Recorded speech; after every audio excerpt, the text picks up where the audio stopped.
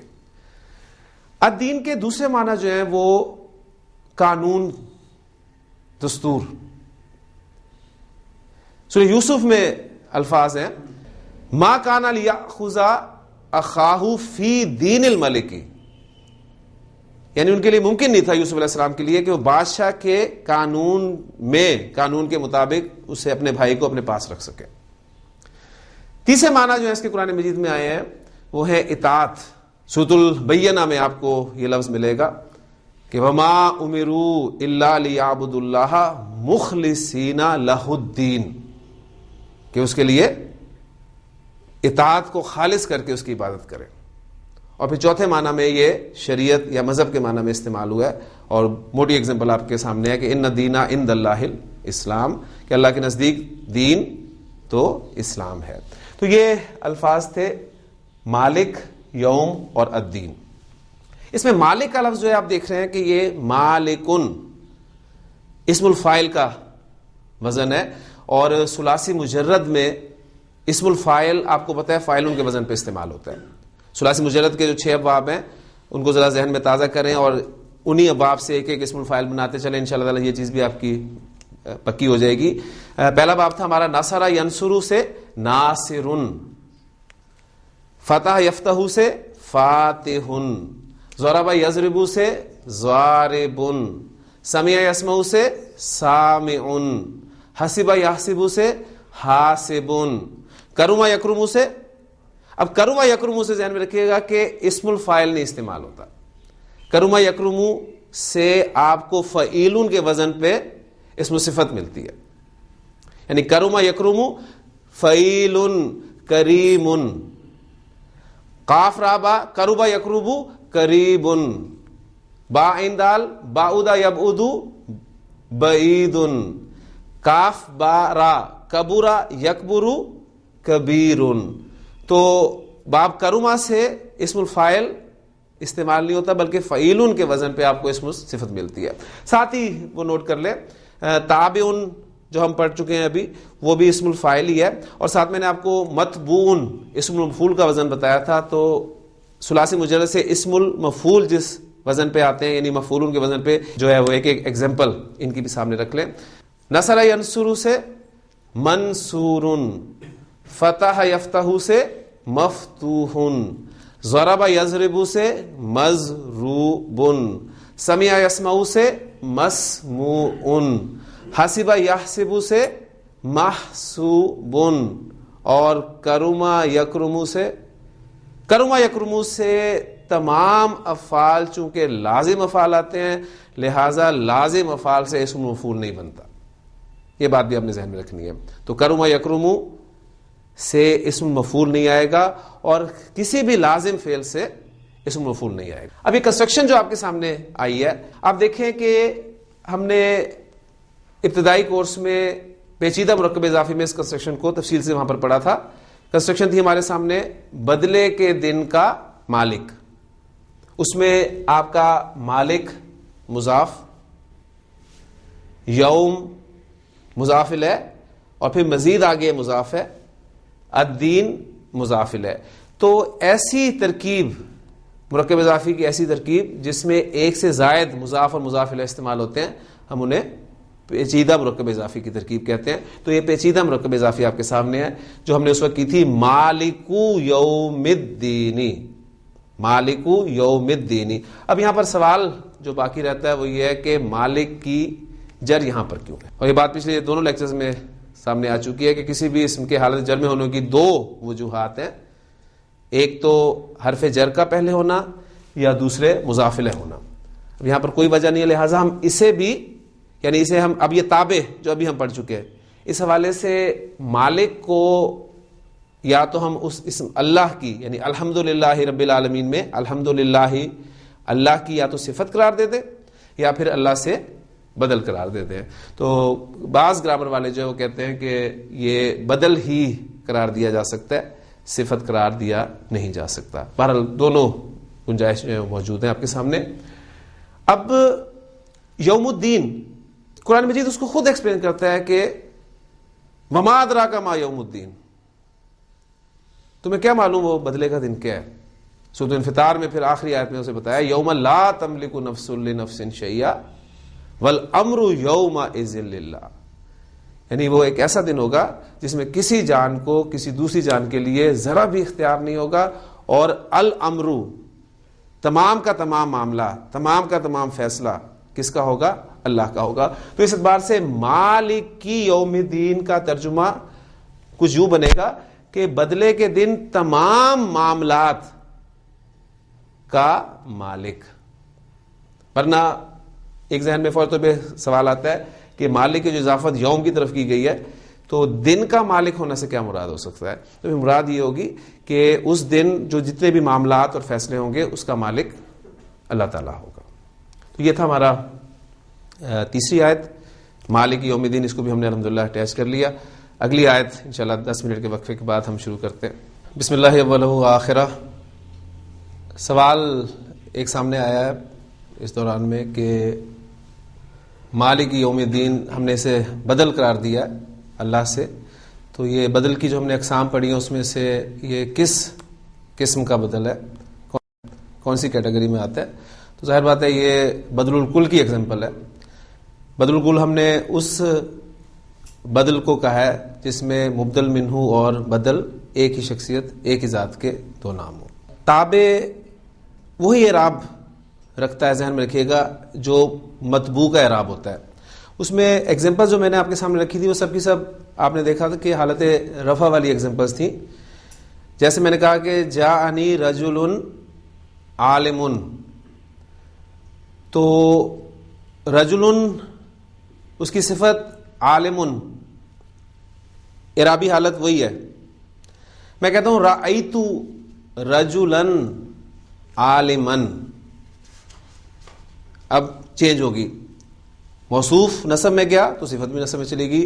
مررت برجل عالم، اسی طرح جملہ آپ کے سامنے آیا تھا کہ جاءنی زید و حامد، رأیت زیدا و حامدا، مررت بزید و حامد۔ اسی طرح ایگزامپل آپ کے سامنے آئی تھی جاءنی اخوک زید، رأیت اخاک زیدا، مررت باخیک زید۔ اور اس طرح آخری ایگزامپل جو تھی توکید کی یا تاکید کی، جاءنی الطلاب کلہم، رأیت الطلاب کلہم۔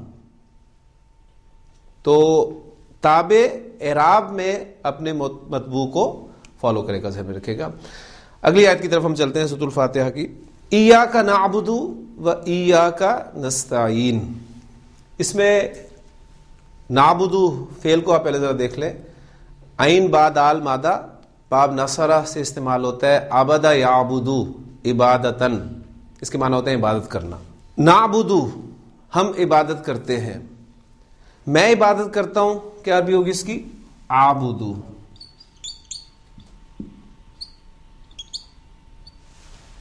میں اللہ کی عبادت کرتا ہوں، عابد اللہ، ہاں، فعل فاعل اور مفعول، جملہ فعلیہ۔ آپ کو یاد ہوگا کہ جملہ فعلیہ میں نارمل ترتیب جو ہوتی ہے وہ یہ ہوتی ہے کہ پہلے فعل کا تذکرہ ہوتا ہے، پھر اس کے بعد فاعل، پھر مفعول۔ مفعول کو ہم جملہ فعلیہ میں فاعل پر مقدم بھی کر سکتے ہیں اور فعل پر بھی مقدم کر سکتے ہیں، ذہن میں رکھیے گا۔ یعنی اگر آپ کا مفعول فعل پر مقدم ہو جائے تو وہ جملہ فعلیہ ہی رہتا ہے، ذہن میں رکھیے گا۔ یعنی اب یہاں پر مفعول جو میرا اسم اللہ ہے، اس کو میں فعل پر مقدم کروں تو کیا بن جائے گا جملہ آپ کا؟ اللہ عابدو، یہ جملہ فعلیہ رہے گا۔ اس میں آپ کا اسم اللہ یہ مفعول بھی مقدم ہے اور عابدو فعل اور فاعل۔ سورہ زمر میں الفاظ ہیں قل اللہ عابدو مخلصا لہ دینی، تو یہ اسلوب آپ کو یہاں پر ملے گا۔ اب پوائنٹ میں آپ کو یہ سمجھانا چاہ رہا ہوں کہ مفعول کو ہم فعل پر مقدم بھی کر سکتے ہیں. اب اس جملے میں آپ اسی اصول کو ذرا سامنے رکھیں. میرے پاس جملہ ہے نعبدو، ہم عبادت کرتے ہیں. نعبدو کا، ہم تیری عبادت کرتے ہیں. اب تقدیم و تاخیر ہم اصل میں الفاظ کیوں کرتے ہیں؟ جب ہم نے کسی لفظ پر زور دینا ہوتا ہے تو ہم عام طور پر اس لفظ کو پہلے بول دیتے ہیں. اب یہاں پر میں مفعول کو اٹھا کر پہلے لانا چاہتا ہوں تو کنسٹرکشن کچھ آپ کے سامنے ایسی آئے گی. اب دیکھیں یہ ضمائر ہم نے پڑھے تھے کہ یہ اٹیچڈ ضمائر ہے. اب جب میں نے اس کو فعل پر مقدم کیا تو یہ اب الگ سے آپ کو لکھا ہوا نظر آ رہا ہے. اس صورت میں پھر اس ضمیر کی سپورٹ کے لیے، یعنی وہ جو آپ کے ضمائر ہیں مفعولی ضمائر، ان کی سپورٹ کے لیے ہم ایک لفظ لگاتے ہیں شروع میں ایا. اسے ہم کہیں گے اب ایا کا نعبدو، ہم تیری ہی عبادت کرتے ہیں. اب یہ صرف اس کو سپورٹ کے لیے لگا ہے لفظ. اس لیے آپ دیکھیں کہ جو ضمائر کی اقسام آپ کو گرامر کی بکس میں ملیں گی وہ عام طور پہ 5 قسم کے ضمائر آپ کو ملتے ہیں. ان 5 قسم کے ضمائر کو ہم نے کوشش کی تھی کہ 2 قسم کے ضمائر کے چارٹ میں سمجھ لیا جائے. اس میں ایک ہم نے حالت رفع والے ضمائر پڑھے تھے، وہ آپ کو یاد ہوں گے کہ وہ کیا تھے آپ کے ہوا، ہما، ہم، ہیا، ہما، ہننا، انتا، انتما، انتم، انتی، انتما، انتنا، انا اور نحنو. یہ آپ کے حالت رفع والے ضمائر تھے. اور نصب اور جر والے ضمائر کا ہم نے ایک چارٹ یاد کیا تھا کہ وہ اٹیچڈ ہوتے ہیں، لہٰذا ہم نے کہا تھا اٹیچڈ ہو، ہما، ہم، اٹیچڈ ہا، ہما، ہننا، اٹیچڈ کا، کما، کم، اٹیچڈ کی، کما، کننا، اٹیچڈ یا اور اٹیچڈ نا. تو یہ ہم نے دوسرا چارٹ یاد کیا تھا اور اس نے ہمارا الحمدللہ کافی کام جو ہے وہ کر دیا تھا. لیکن گرامر میں آپ کو ضمائر جو ہیں وہ 5 قسم کے ملیں گے، ذہن میں رکھیے گا. کسی وقت تفصیل سے میں انشاءاللہ تعالی اس کو بیان کر دوں گا. تو گرامر والے پھر یہ کہتے ہیں کہ یہ جو آپ کے حالت نصب والے ضمائر ہیں ان کو آپ اگر ڈیٹیچڈ لانا چاہتے ہیں تو پھر وہ ایا کے ساتھ استعمال ہوں گے. اور پھر وہ پورے ضمائر وہ اس طریقے سے بولتے ہیں کہ ایاہو، ایاہما، ایاہم، ایاہا، ایاہما، ایاہننا، ایاکا، ایاکما، ایاکم، ایاکی، ایاکما، ایاکنا، ایایا اور ایانا. تو ایک الگ سے وہ کیٹیگری اس کی جو ہے بیان کرتے ہیں. کہانی اگر دیکھیں تو آپ یہ ساری یہی ہے کہ اس ضمیر مفعولی کی سپورٹ کے لیے ہم نے اس لفظ کو استعمال کیا ہے. مفعول کو ہم نے مقدم کیا اور کا کو ہم چونکہ الگ سے نہیں لکھ سکتے لہذا اس کی سپورٹ کے لیے ہم نے لفظ ایا کو استعمال کیا. قرآن مجید میں ایا کے ساتھ ضمائر کا استعمال آپ کو 3 طریقے سے ملے گا. نمبر 1 یہ جو آپ کے سامنے ایگزامپل ہے ایا کا نعبدو، یعنی مفعول مقدم کے طور پہ. دوسرا اسلوب آپ کو ملے گا وَقَضَىٰ رَبُّكَ أَلَّا تَعْبُدُوا إِلَّا إِيَّاهُ، اللہ کے بعد. تیسرا استعمال آپ کو ملے گا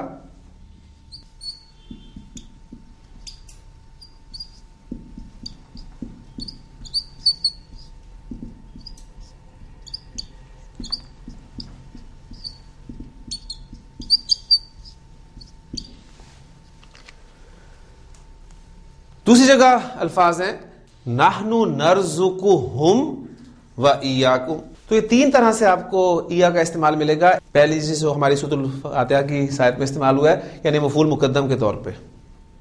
دوسرا آپ دیکھ رہے ہیں کہ اللہ کے بعد لا تعبدوا الا ایاہ. اور تیسرا آپ دیکھ رہے ہیں کہ عطف ہو کر آ رہا ہے نحنو نرزقکم و ایاہم. اب ایک بات تو نوٹ کریں پہلے کہ یہ ضمائر جو ہیں قرآن مجید میں جو استعمال ہوئے ہیں ایاہو، ایاہم، یعنی غائب میں سے آپ کو مذکر کے 2 ملیں گے ایاہو اور ایاہم. حاضر میں سے ایاکا اور ایاکم جو آیت ابھی میں نے آپ کے سامنے کوٹ کیا، اور متکلم میں سے ایایا اور ایانا. تو یہ آپ کو قرآن مجید میں مختلف جگہ پر ایگزامپلز ملیں گی. ایا کے اس استعمال میں جو پہلی 2 صورتیں ہیں ان 2 صورتوں میں تو ترجمہ ہم ہی کے ساتھ صرف ہی کے ساتھ کریں گے. ایاک نعبد، ہم صرف تیری ہی عبادت کرتے ہیں. لا تعبدو، تم مت عبادت کرو، الا مگر، ایاہو صرف اس ہی کی. لیکن جو تیسری صورت ہے نحنو نرزقکم و ایاہم، اس میں ہم ہی کے ساتھ ترجمہ نہیں کریں گے بلکہ بھی کے ساتھ ترجمہ کریں گے. یعنی ہم تمہیں رزق دیتے ہیں و ایاہم، اور انہیں بھی دیں گے. جبکہ دوسری جگہ پہ جو الفاظ ہیں کہ نحنو نرزقہم، ہم انہیں رزق دیں گے، و ایاکم، اور تمہیں بھی تو دیتے ہیں. تو آپ کو ایا کا استعمال جو ہے قرآن مجید میں ان 3 صورتوں میں ملے گا. مضارع آپ کو پتا ہے کہ حال اور مستقبل دونوں کو کور کرتا ہے، لہٰذا اس میں ایک تو آپ کا اقرار ہے اور دوسرے آپ کا عہد ہے. آپ وعدہ کر رہے ہیں اللہ تعالیٰ سے کہ اللہ ہم تیری ہی عبادت کرتے ہیں، اور یہ وعدہ بھی کرتے ہیں، عہد بھی کرتے ہیں کہ ہم تیری ہی عبادت کریں گے. اور اس کے بعد وہی اسلوب آپ کے سامنے آ رہا ہے وَإِيَّاكَ نَسْتَعِينُ. عین واو نون مادہ ہے.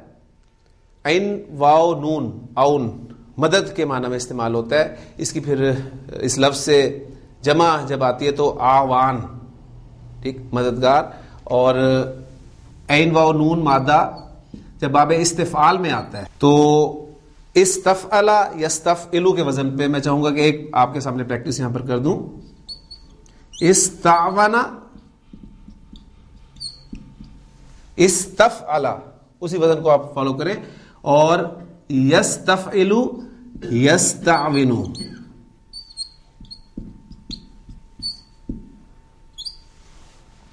مادہ خیرسی فعل کی قسم اجوف ہے. اجوف کے قواعد حرف علت پر حرکت ہو، پیچھے ساکن ہو، حرف علت اپنی حرکت پیچھے ٹرانسفر کرتا ہے، زبر اس نے پیچھے دی اور خود اس زبر کے موافق حرف الف میں چینج ہو گیا. یہ آپ کا بن گیا استعانہ. حرف علت پر حرکت ہے، پیچھے ساکن ہے، حرف علت اپنی حرکت پیچھے ٹرانسفر کرے گا، عین کو دے گا اور خود اس حرکت زیر کے موافق حرف یا میں چینج ہو جائے گا یستعینو. استعانہ یستعینو، استعانتن. استعانت کے معنی ہوتے ہیں مدد مانگنا، مدد طلب کرنا. جس سے مدد مانگی جائے ظاہر بات ہے وہ اس کا مفعول ہوگا، اور اس کا مفعول جو ہے وہ ڈائریکٹ بھی استعمال ہوتا ہے اور باقی پریپوزیشن کے ساتھ بھی استعمال ہوتا ہے. تو یہاں پر اب صیغہ نوٹ کریں. استعانہ یستعینو، یستعینو، تستعینو، تستعینو، استعینو، نستعینو. ہم مدد مانگتے ہیں یا ہم مدد مانگیں گے. نستعینو کا، ہم مدد مانگتے ہیں تجھ سے. اور پھر اس مفعول کو فعل سے جب ہم نے مقدم کیا تو کنسٹرکشن ہمارے سامنے آئی ایاک نستعینو، ہم تجھ سے ہی مدد مانگتے ہیں. اور پھر مضارع کا ترجمہ مستقبل میں کریں تو مدد مانگیں گے. ایاک نعبد و ایاک نستعین. الحمدللہ یہ بھی آیت ہماری مکمل ہوگی. اگلی آیت ہے ہمارے سورۃ الفاتحہ کی اہدنا الصراط المستقیم. اس میں استعمال ہونے والے الفاظ جو ہے پہلے ان پر ہم غور کر لیتے ہیں. اس میں پہلا لفظ آپ کو نظر آ رہا ہے اہدی. غیر سی فعل کی قسم ناقص ہے، باب ضربہ یضرب سے استعمال ہوتا ہے تو یہ بن جائے گا آپ کا ہدا یہدی. نارمل تھا ہدا یا یہدیو، اور پھر قواعد کے بعد یہ ہدا یہدی بنا. ہدا یہدی ہدایتن. اس کے معنی ہوتے ہیں کسی کو راہ دکھانا، کسی کو راہ بتانا، کسی کو راہ پر چلانا، کسی کو راستے پر ڈال دینا. اس کے دو مفعول جب استعمال ہوتے ہیں، ایک تو مفعول وہ ہوگا جس کو راستے پر چلایا جائے، اور دوسرا مفعول ہوگا جس راستے پر یا جدھر چلایا جائے. تو دو مفعول کے ساتھ جب یہ استعمال ہوتا ہے تو پہلا مفعول تو اس کا ڈائریکٹ استعمال ہوتا ہے، یعنی بغیر پریپوزیشن کے استعمال ہوگا. جیسے میں کہوں گا ہداہو، یہ پہلا مفعول آ گیا، ڈائریکٹ استعمال ہوا ہداہو. دوسرا مفعول جو ہے وہ 3 طریقوں سے استعمال ہوتا ہے. ہداہ الصراط، یعنی دوسرا مفعول ڈائریکٹ وداؤٹ پریپوزیشن. دوسرا استعمال اس کا ہداہ